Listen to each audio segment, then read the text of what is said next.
Avant que le mal n'entre dans l'histoire, avant que l'humanité ne connaisse la souffrance et la séparation d'avec Dieu, un être glorieux se tenait devant le trône divin. Resplendissant, paré de lumière, couvert des pierres les plus précieuses, il était l'incarnation de la perfection. Mais quelque chose a changé. Une pensée, une ambition, une révolte silencieuse. Aujourd'hui, nous allons remonter aux origines du plus grand des traîtres, comprendre pourquoi il est tombé et percer le secret des pierres qui l'ornaient. Reste bien jusqu'à la fin, car ce que tu vas découvrir pourrait bien changer ta vision du combat spirituel. Imagine une puissance si grande qu'elle se tient juste à côté du trône divin. Un être majestueux, brillant comme 1000 soleils, adoré parmi les anges, honoré au-dessus de toutes les créatures célestes. Lucifer n'était pas un ange ordinaire. Il était le chérubin oint, celui qui marchait sur les pierres de feu, celui qui contemplait la gloire divine sans être consumé. Mais quelque chose s'est brisé en lui. Pourquoi? Comment un être aussi exalté a-t-il pu sombrer dans les ténèbres? La réponse est bien plus profonde qu'on ne le pense. Lucifer n'était pas simplement un ange. Il était un reflet vivant de la gloire divine. Et chaque pierre précieuse qu'il portait représentait une facette du caractère de Dieu. Mais ces pierres, qui devaient manifester la gloire de Dieu, sont devenues le symbole de son orgueil et de sa chute.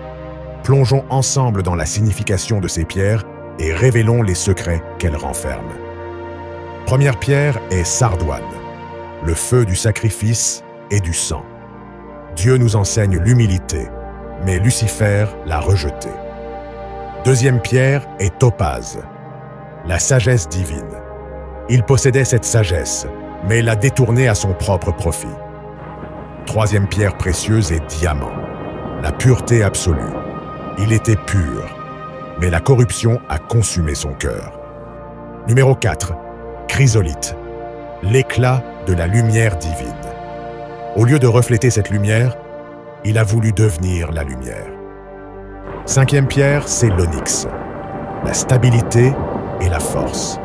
Une force qu'il a utilisée pour se rebeller.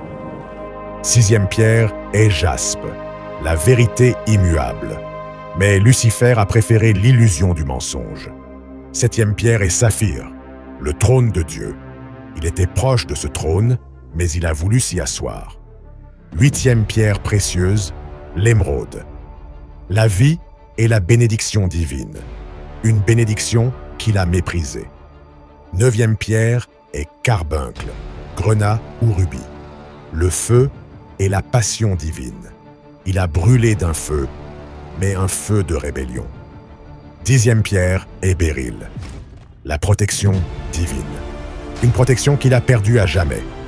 La jalousie, l'orgueil, la révolte. Lucifer voulait plus. Il ne voulait plus être serviteur, il voulait régner. Il n'acceptait plus d'être au service de Dieu, il voulait que les anges se prosternent devant lui. L'insurrection a éclaté dans son cœur bien avant qu'elle ne se manifeste dans le ciel. Il a rassemblé un tiers des anges. Il a osé défier le Créateur et en un instant, lui qui brillait comme l'étoile du matin a été foudroyé et précipité dans les abîmes.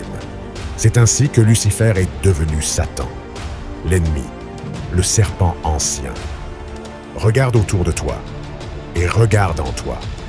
L'histoire de Lucifer n'est pas juste une histoire du passé, c'est une réalité actuelle. L'orgueil, la quête de puissance, la volonté de s'élever au-dessus des autres, c'est la même graine qui a fait tomber Lucifer. Et si nous ne faisons pas attention, cette graine peut aussi nous consumer. La vraie question est, vivons-nous pour refléter la gloire de Dieu ou pour nous glorifier nous-mêmes? Le plus grand piège du diable, c'est de nous faire croire que nous n'en sommes pas concernés. Mais aujourd'hui, cette vérité éclate au grand jour. Que choisiras-tu? L'humilité et la lumière, ou l'orgueil et les ténèbres? Si cette vidéo t'a éclairé, laisse un like et partage-la à quelqu'un qui a besoin de cette vérité. Abonne-toi pour ne pas manquer nos prochaines révélations sur la Bible et le monde invisible. Et toi, quelle bénédiction Dieu t'a-t-il confiée? Vas-tu les utiliser pour sa gloire ou pour ta propre grandeur? Réponds-moi en commentaire.